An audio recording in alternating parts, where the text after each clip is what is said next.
আল্লাহর ওলির জীবনের মূল মাকসাদ ছিল মানুষকে কিভাবে আল্লাহ ওয়ালা বানানো যায়।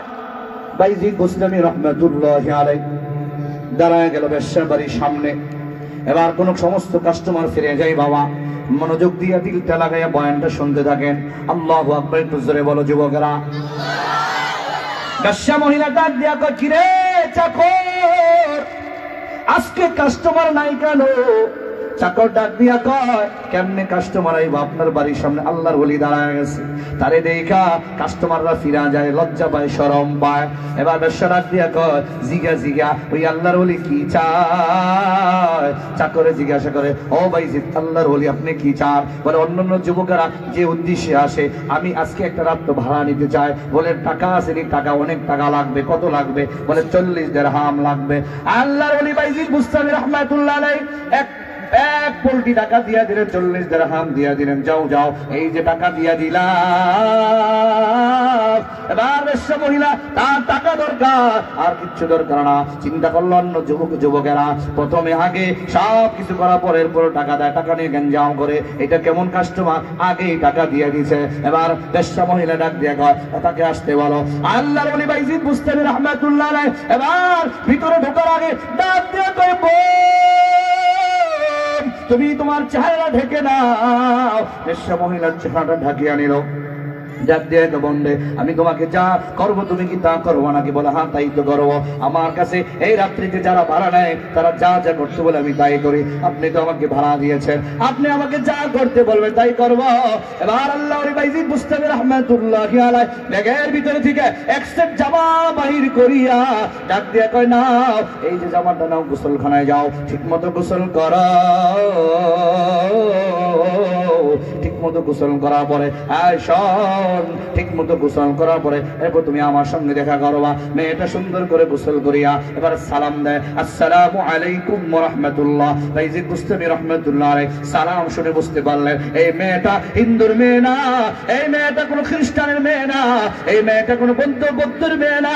এত সুন্দর করে সালাম যে মেয়েটা দিতে পারে, অবশ্যই এই মেয়েটা কোনো মুসলিম পরিবারের মেয়ে। চিল্লায় বলো ঠিক ঠিক না? তার ভিতরে ঈমান আছে, ঈমান আছে। এখন যদি তার ভিতরে ঈমানটা ধরায়া দেওয়া যায়, তার ভিতরে ঈমান জলজল করে জ্বলতে থাকবে। বাইজিদ বুস্তামি রাহমাতুল্লাহ আলাইহি মেয়েটাকে একটা জায়নামাজ বাহির করিয়া, মুসাল্লা বাহির করিয়া দিয়া বলে, ও বোন এই জায়নামাজে তুমি দাঁড়ায় যাও, আমি পর্দার আড়াল থেকে যা যা বলবো তুমি তা তা করবা। ও বোন তুমি একজন মুসলিম পরিবারের মেয়ে, প্রতিদিন আমার মালিক তোমাকে কতবার ডাকছে জানো? আল্লাহু আকবার বলে। আমার মালিক তোমাকে কতবার ডাকছে জানো নি?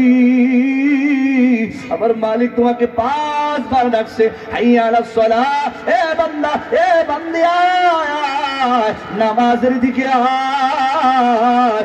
তুমি তো আমার আল্লাহটাকে সাড়া দাও নাই। ও বান্দি জীবনে কত মাস পার হয়ে গেল, কত বছর পার হয়ে গেল, তুমি মুসল্লায় একটু দাঁড়াও না। আজকে একটু মুসল্লায় দাঁড়াও, আর দাঁড়ায়া তুমি আমার সঙ্গে সঙ্গে বলো আল্লাহু আকবার। মেয়েটাও বলে আল্লাহু আকবার। এবার বলো তুমি সানা বলো, মেয়েটাও সানা বললো। বলে আউযুবিল্লাহ বলো, বিসমিল্লাহ বলো, মেয়েটাও বললো। এবার সূরা ফাতিহা পড়ো। সূরা ফাতিহা বললো, সূরা মিলাইলো, এরপরে রুকু গেল, রুকু থেকে দাঁড়াইলো, 2 রাকাত নামাজ শেষ করে নামাজ শিখায়া দিল। বাইজিদ বুস্তামি রাহমাতুল্লাহ আলাইহি আর এক কামরায় গিয়া 2 রাকাত নামাজ পড়িয়া আল্লাহকে ডাক দিয়ে বলে, আল্লাহ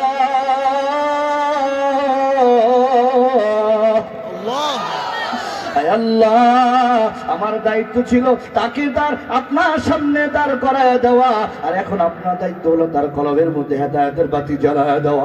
আল্লাহ আপনি তার কলবের মধ্যে হেদায়েতের বাতি জ্বালায় দেন। আল্লাহ তাআলা ওই মেয়েটার অন্তরের ভিতরে এমন হেদায়েতের বাতি জ্বালায় দিল। এবার মেয়েটা নামাজ শেষ করে বাইজিদ বুস্তামিকে তালাশ করে খুঁজে খুঁজে পায় না। কিছুক্ষণ পরে দেখে এক রুমের ভিতরে ওই সমস্যা আল্লাহর কাছে তার জন্য দোয়া করতেছে। মেয়েটা টাকার থলি নিয়ে এসে ডাক দিয়ে কবে, বাইজিদ রে এই নেন আপনার টাকা, আমি তওবা করতেছি আর জীবন অন্যায় পথে পা বাড়াবো না। वक्त से तू दुनिया बेखबर है दुनिया की नुमाइश बर नजर है नमी गोया के अज दुनिया जुदा बश बहर का रखे बाशी बाखुदा बाश दुनिया में हो दुनिया का तलबगार नहीं हो बाजार से गुजार हो खरीदार नहीं हो तो जाओ सुन्नते अहमद कुजा मोहम्मद कई बुअद निस्बतुरा ए যুবক আমার দিকে একটু তাকাও রে যুবক এ যুবক চোখটা একটু বন্ধ করো আর মাথাটা একটু নিচা